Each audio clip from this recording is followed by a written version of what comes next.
Tuhan, kami sudah memuji memuliakan Tuhan. Kami merasakan hadirat Tuhan dalam pujian-pujian kami. Kami merasakan Roh Kudus menjamah kami.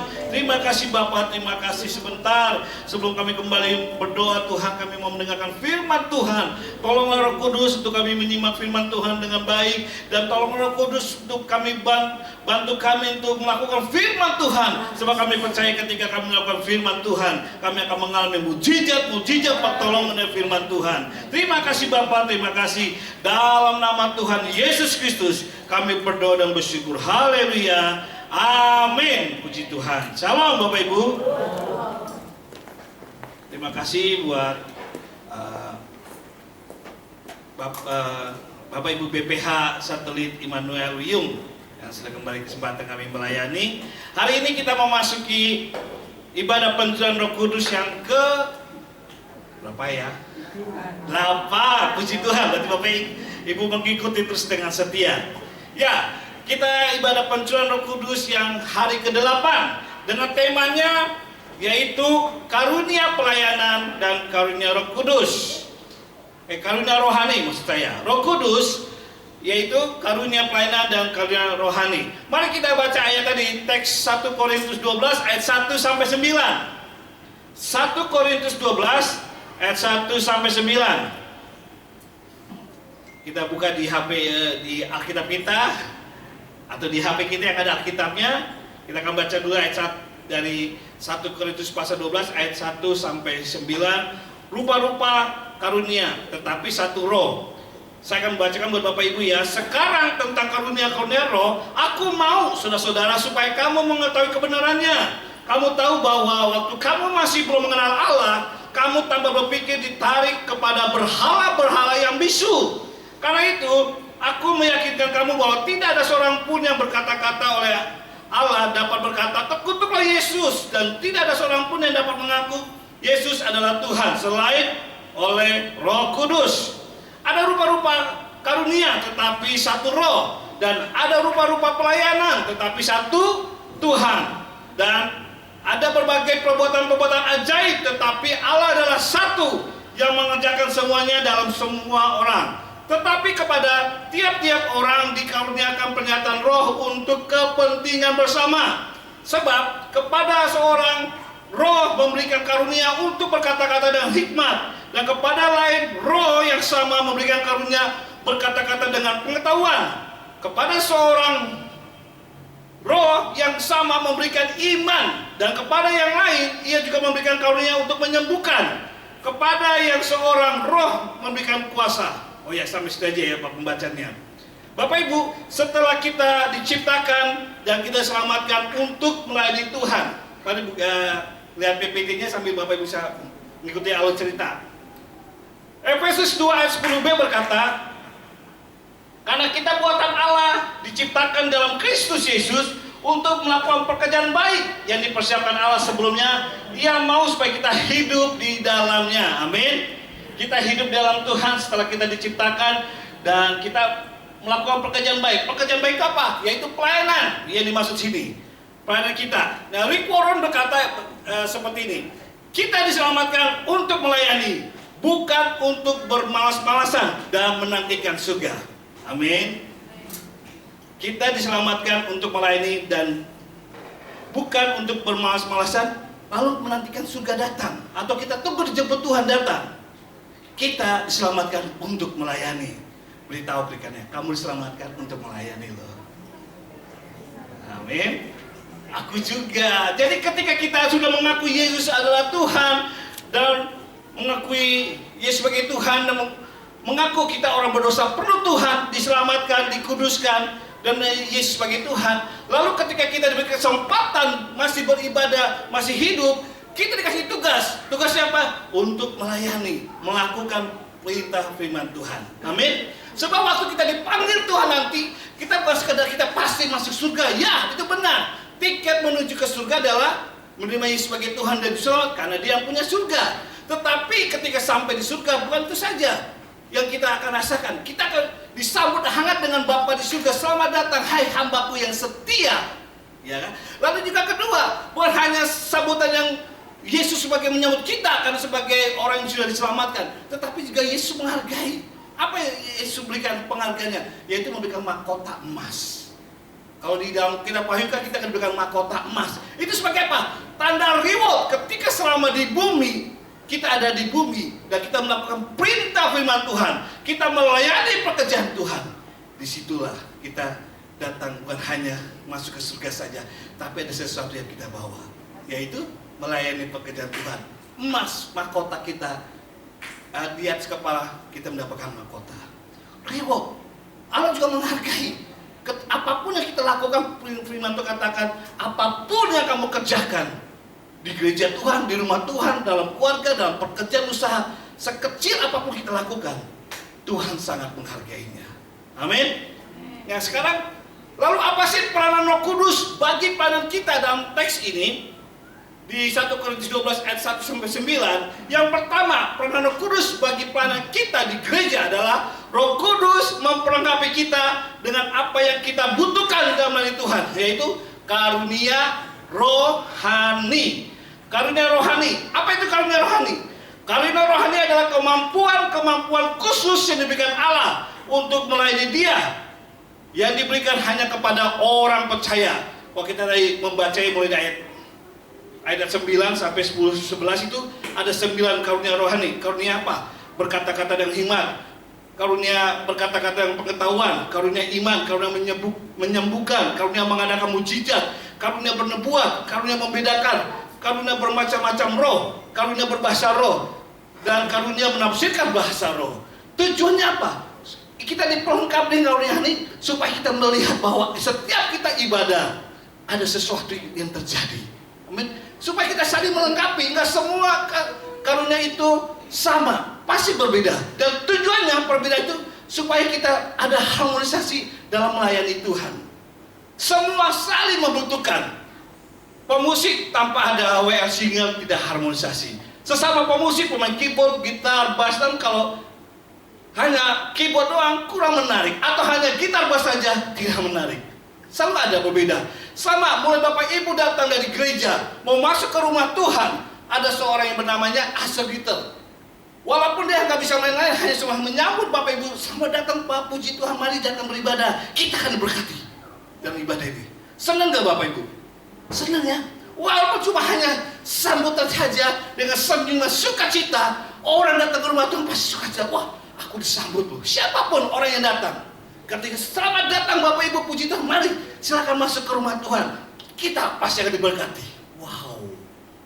Mungkin kita pulang datang ke rumah Tuhan waktu mau gereja ada masalah banyak, pikiran pusing karena pekerjaan, usaha atau rumah tangga. Tapi ketika kita mau ke rumah Tuhan, disambut aja dengan namanya Asegiter, penerima tamu dengan sukacita. Itu aja ada suatu mujizat terjadi, ada penghiburan. Masuk lagi sampai kita dibawa kepada pujian penyembahan. Kita masuk hadirat Tuhan, ada sukacita. Ketika ada pengkhotbah firman, dikuatkan. Semua punya karunia masing-masing, dan tapi satu tujuan, semua harmonisasi untuk kemuliaan Tuhan. Amin. Semuanya saling membutuhkan. Coba kalau dalam gereja hanya terima tamu, sama datang Bapak Ibu, tapi kosong. Nggak ada pujian, nggak ada pengkhotbah, nggak ada pemusik. Sama kalau ada pemusik, puja penyembahan, kalau tidak ada jemaat hadir, dia bingung. Kayaknya dia live streaming ya, omset ya. Seperti pandemi, tidak ada jemaat dilayani hanya di depan kamera. Semua saling membutuhkan, maka diberikan kasih di karunia. Tujuannya ketika kita ada di dunia, kita melayani dengan diberikan karunia yang berbeda-beda, tetapi dengan satu tujuan, memberikan kemuliaan Tuhan. Amin. Semuanya fungsinya sama. Baik mulai di atas mimbar, pengkhotbah, single musik, sama juga yang biasa kita, semua sama. Upah di dalam Tuhan semuanya sama. Yaitu sama-sama merasakan hadirat Tuhan. Yaitu sama-sama merasakan sukacita. Yaitu sama-sama diberkati. Kenapa? Mau memuliakan Tuhan dengan karunia-karunia rohani. Amin. Mungkin Bapak tanya, karunia rohani dengan karunia pelayanan apa sih, apa beda? Sama saja. Karunia seperti diberikan dengan hikmat, yaitu seperti menata gereja dengan baik, menata kursi, menata liturgi ibadah, bagaimana ibadah dengan baik, ada penyambutan, ada pujian penyembahan, ada firman dan lain-lain. Itu memang tertata rapi, itu ada hikmat, diberikan hikmat. Kalau ada pengetahuan itu bicara skill. Ada yang pintar musik, ada yang pintar nyanyi, ada yang pintar juga menyambut seseorang dengan sukacita. Gak semua orang. Amin. Semuanya itu sama. Tujuannya karunia pelayanan ada talenta yang Tuhan berikan. Dan ketika orang hanya, Pak, saya nggak bisa lakukan apa-apa, saya hanya doa. Puji Tuhan, Tuhan bisa pakai seorang pendoa untuk melakukan, memuliakan nama Tuhan. Dan kita diberkati juga. Amin. Bapak Ibu percaya kita ada bersih kan ada orang mendoakan kita. Makanya mau beribadah. Pasti saya percaya pendoa saya kepada Tuhan berkati setiap minggu, setiap doa di rumah Tuhan ini supaya orang datang tertarik ke rumah Tuhan, beribadah, memuliakan Tuhan dan diberkati oleh hadirat Tuhan.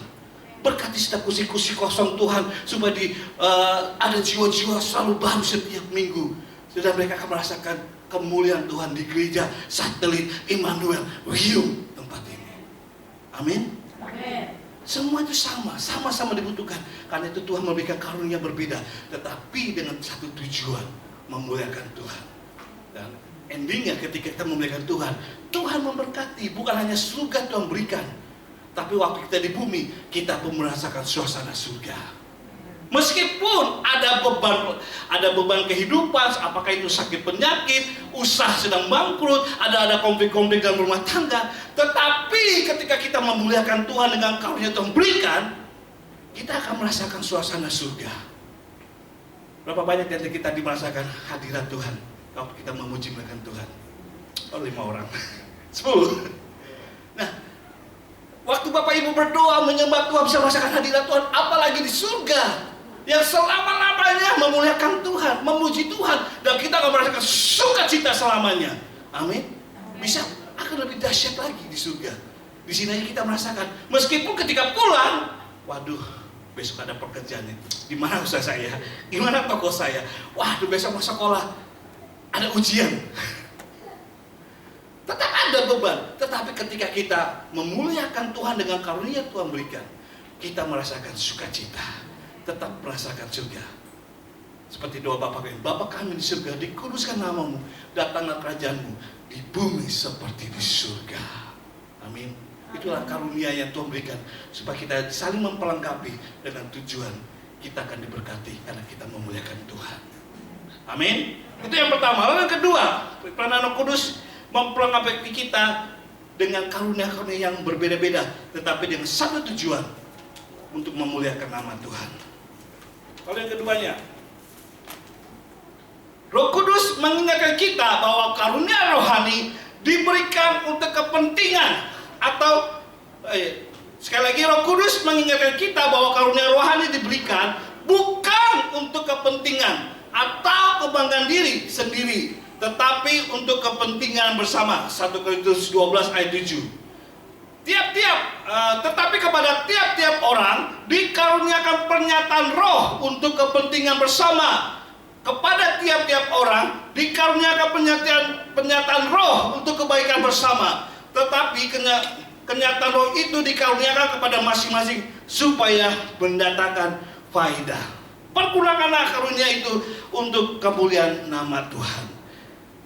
Bapak Ibu, walaupun karunia kita berbeda-beda, punya skill berbeda-beda, kita tahu tujuannya untuk memuliakan Tuhan, dan hasil di Tuhan sama Tuhan itu sama. Tapi mungkin waktu Bapak Ibu mempunyai karunia, mungkin masa ada suatu kebanggaan sendiri. Saya loh bisa di depan panggung, orang semua tertuju kepada saya. Apakah itu seorang WL, singer, dancer, pengkhotbah, pengumuman, semua mata tertuju kepada panggung. Wah, saya ini nggak bisa apa-apa, cuma hanya pendoa. Saya nggak bisa apa-apa, saya cuma hanya terima tamu.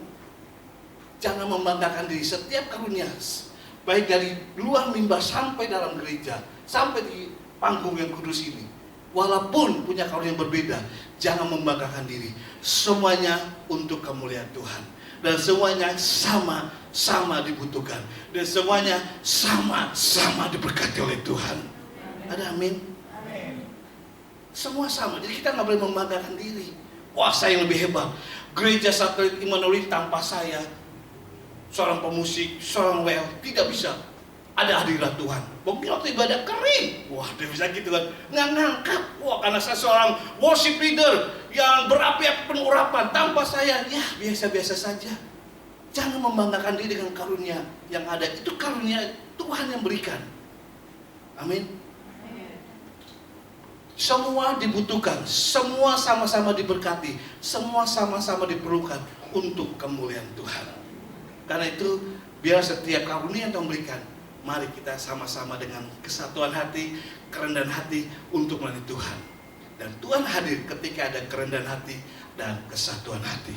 Tuhan gak melihat skill yang hebat, Tuhan tidak melihat talenta yang hebat. Yang Tuhan lihat ada kesatuan hati dan kerendahan hati. Disitulah Tuhan dimuliakan. Ketika Tuhan dimuliakan, kita semua pasti diberkati. Amin. Itu tujuannya. Jangan membanggakan diri. Apalagi, wah kalau tanpa saya langsung tinggalkan pelayanan, tidak lagi mau melayani. Wah, nanti lama-lama saya hilang talenta yang sudah Tuhan berikan. Bisa Bapak Ibu. Dan ada banyak ketika nggak dihormati, ketika tidak ada pujian, tidak ada penghargaan bagi seorang pelayan Tuhan, tiba-tiba dia pindah dari gereja ini. Wah, pindah keluar, nggak mau melayani lagi, nggak mau gereja-gerejaan, tidak lagi mau melayani. Yang rugi siapa sendiri? Gereja nggak pernah gereja. Masuk gereja tidak pernah rugi. Amin. Orang Kristen tidak pernah rugi. Yang rugi adalah diri sendiri. Puji Tuhan kalau Bapak Ibu punya talenta itu karena saya sekolah musik, sekolah piano. Wah, kata Bapak Ibu, oh, hebat. Tapi ada orang dikasih karunia tanpa sekolah, tanpa skill. Tapi Tuhan berikan kemampuan. Saya dulu nggak bisa apa-apa, cuma dalam musik gitar aja. Tapi karena sering berteman, bermain, dan akhirnya bisa semua. Maksudnya hanya tiup aja nggak bisa. Baik keyboard, bass, drum, kan ikut teman. Tidak sekolah, yang teman-teman yang lain sekolah, saya enggak, tapi bisa. Tapi tujuannya adalah untuk kemuliaan Tuhan. Enggak boleh membanggakan diri, baik yang sekolah atau yang tidak. Baik punya kemampuan karena darah musisi atau tidak. Semua ketika dipakai untuk Tuhan, maka Tuhan akan kemuliaan. Sekali lagi, karunia yang Tuhan berikan bukanlah untuk kebanggaan, tetapi untuk memuliakan Tuhan. Amin. Kenapa sih ada dua contoh sini? Bapak Ibu itu artis, ada dua artis. Yang satu siapa? Whitney Houston. Dia diberikan karunia Tuhan untuk membanggakan diri. Yang terkenal dengan apa albumnya apa? I Will Love You. Dengan dia katakan oktav tertinggi pada masanya. Hanya dia paling tinggi, sampai 5 bahkan 7 oktav paling tinggi. Awalnya apa Bapak Ibu? Dia seorang penyanyi. Waktu dia datang di gereja Protestan tersebut di Amerika, awal saya background, dia rindu kok ada orang yang ada choir di depan bernyanyi. Dia bilang, Mama, saya pengen juga loh bernyanyi seperti mereka. Enak ya kayaknya menyanyi. Oh bisa. Oh kamu pengen nih, kamu bisa minta sama Tuhan dan terjunkan mau melayani, Tuhan akan berikan kemampuan. Benar Bapak Ibu, dari bukan seorang penyanyi, bukan biasa saja, bukan karena keturunan penyanyi. Tapi ketika diberi kesempatan, mamanya ayo sering ke gereja dan diberikan kepada koordinator choir. Ikut nyanyi, belajar do, re, mi, fa, sol, la, si, do. Ya nggak tahu apa-apa, nada dasar. Belajar, terus mulai latihan choir dan akhirnya singkat cerita dia bisa. Dan saking hebat sampai dia bagus, ternyata dia punya skill yang di luar dugaan Tuhan berikan tanpa dia sadari, punya oktav yang tinggi. Dan apa yang terjadi? Semakin dia tenar, dia pakai keahlian tersebut tadinya untuk kemuliaan Tuhan, untuk gereja, dia pakai untuk dirinya sendiri, yaitu jadi penyanyi sekuler dunia. Salah tidak? Tidak salah sebenarnya, tetapi dia lupa Tuhan. Yang salahnya dia lupa Tuhan. Dia membuat dia bangga dengan keahlian dia yang dia dapatkan dari Tuhan, dan belajarnya mulai dari rumah Tuhan. Dan dia dapatkan itu mulai awal dari nggak bisa menjadi bisa di rumah Tuhan. Dia bangga waktu cita-citanya dia mau menyanyi dan untuk kemuliaan Tuhan seperti dia lihat. Tetapi setelah Tuhan urapi, Tuhan pakai, Tuhan berkati, makin meningkat, tiba-tiba dia menjadi penyanyi sekuler. Tidak salah sampai situ. Cuma akibat dia bernyanyi, bergaul dengan orang yang tidak serohani, maksudnya tidak seiman. Bukan tidak seiman karena tidak seteman gereja. Maka benar firman itu katakan, pergaulan buruk merusak kebiasaan yang baik. karena bergaul dengan pergaulan-pergaulan orang yang tidak benar. Lama-lama apa? Dia peminum, dia pemakai narkoba, dan overdosis suatu ketika dia meninggal akibat narkoba. Dan apa yang terjadi? Setelah itu dibawa pulang kampung, kembali ke gereja, tapi dalam keadaan tidak bisa berbuat apa-apa. Dari awal gak punya talenta penyanyi, karunia menyanyi, Tuhan berikan karena kerinduannya. Tapi ketika dia lupa Tuhan, dia pulang, gak lama dia kembali dengan tidak mempunyai apa-apa. Masih muda. Lalu bagaimana dengan yang kedua? Ini saya nonton Yeshua Abraham. Saya tahunya Abraham tahun 2018-19 ya. Tapi tahun 2000 baru terkenal lagu-lagunya Yeshua Abraham. Tapi sepertinya dulu kaki ikutin ada festival. Kita tahunya mungkin Indonesia Idol, ya, The Voice of Indonesia atau Indonesia Dangdut, Akademi Dangdut mungkin. Nggak tahu, ternyata ada festival pencarian bakat namanya Just Do It yang ada di Trans TV. Dan saya tahu loh, ini Yeshua Abraham kan bukan penyanyi album rohani. Saya ikutin sampai saya dengar biografinya. Dia waktu masih remaja, 15 tahun, 16 tahun, nakal, gak punya talenta lah. Maksudnya ya gak tahu cara bernyanyi. Tapi karena dia anak pendeta, anak gereja, ya lama-lama dia ngerti nyanyi. Tapi dia punya kerinduan kok mau tampil. Waktu dia tampil ikut festival ini berumur 17. Memang katanya dia sempat sekolah, les vokal katanya. Tapi itu waktu masih SD, cuma sebentar saja karena ya mungkin karena dia sering nyanyi di gereja, mungkin dia biasa nyanyi. Waktu dia punya kerinduan itu, dia minta izin orang tuanya, ya sudah nak, kami berdoa Tuhan tolong apa kerinduan kamu.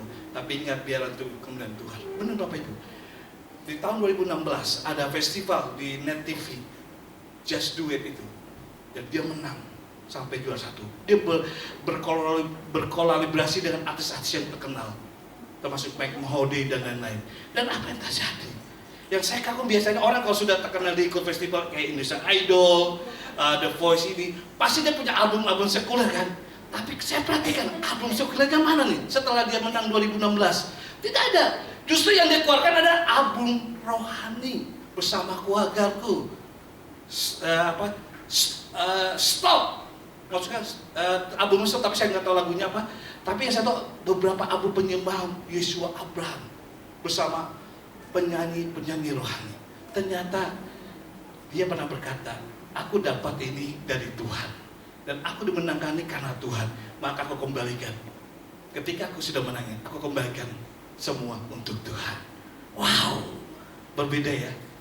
Saya lihat album sekulernya mana nih? Biasanya terkenal kan? Kayak Judika ada lagunya Papa Mama Larang. Ada lagunya, lagu-lagu artis Indonesia Idol, ada album masing-masing. Tapi ini saya cari tidak ada. Mungkin kalau Bapak Ibu ada, ya tahu ya, mungkin saya kurang tahu. Saya cari di YouTube di ini tidak ada. Yang ada album rohani. Ternyata dia pernah berhias semuanya untuk Tuhan. Aku dapat cuma-cuma. Aku ditolong karena Tuhan. Biarlah ketika aku sudah diberkati Tuhan, aku mau kembalikan untuk Tuhan. Wow. Karunia Tuhan untuk kebanggaan diri sendiri, akibatnya mati dan hilang. Tapi karunia Tuhan untuk kemuliaan Tuhan, Tuhan pakai sampai selama-lamanya. Amin. Kita semua punya karunia yang berbeda. Ada karunia memberi dengan keuangan, ada punya karunia punya memberi dengan waktu berdoa, ada punya karunia memberi dengan talenta kita. Semua Rick katakan, ketika kita diselamatkan Tuhan, ingat, kita bukan bermalas-malasan untuk Tuhan datang, tapi kita mari pakai waktu yang ada ini ketika diselamatkan untuk memuliakan Tuhan, untuk melayani Tuhan. Dengan apa? Karunia yang Tuhan berikan. Dan firman Tuhan berkata, apapun yang kita lakukan tidak akan pernah sia-sia. Tuhan tidak pernah berhutang. Kita mungkin sering berhutang dengan sesama, tapi Tuhan tidak. Ketika kita melakukan perintah Tuhan, apalagi melayani Tuhan, wow, Tuhan akan memberkati baik di bumi dan terlebih kesukaan, kehidupan yang nyaman dan sukacita selamanya, yaitu surga, tetap Tuhan berikan. Amin. Mari di malam pencarian ibadah Roh Kudus ini kita berdoa, katakan, Tuhan pakailah aku selama aku hidup. Hidup ini adalah kesempatan. Tuhan sudah selamatkan aku dari dosa, perbuatan, keterikatan dosa. Tuhan sudah berkati hidupku, Tuhan sudah berkati pekerjaan usahaku, Tuhan sudah berkati kesehatanku. Pakailah aku Tuhan, sambil ketika menunggu Tuhan datang. Mari kita hidup ini kita pakai untuk kemuliaan Tuhan. Haleluya. Mari kita berdoa. Haleluya, haleluya. Terima kasih Tuhan. Roh Allah hadir di sini. Mari kita ingat tentang gereja satelit Immanuel Wiyung ini bukan karena pendeta hadari, tetapi Tuhan pakai kita semua, mulai dari pemberita Injil, WL, singer, pemusik, dan asal kita guru-guru sekolah minggu. Gereja ini butuh kita semua, amin, untuk memuliakan Tuhan. Dan apa yang Bapak Ibu lakukan untuk gereja satelit di mana Bapak Ibu bertumbuh imannya, Bapak Ibu masih diberkati ketika ibadah sini. Pergunakan waktu yang kita ada untuk memuliakan Tuhan. Haleluya. Terima kasih Tuhan. Roh Allah yang memenuhi hidup kita. Amin. Roh Allah yang hidup penuhiku. Amin. Roh Allah yang hidup pulihkanku. Turunlah urapan ke atasku, membangkitkan kuasa-Mu. Amin. Roh Allah yang hidup penuhiku. Terima kasih Tuhan, Engkau masih hadir dalam hidup kami.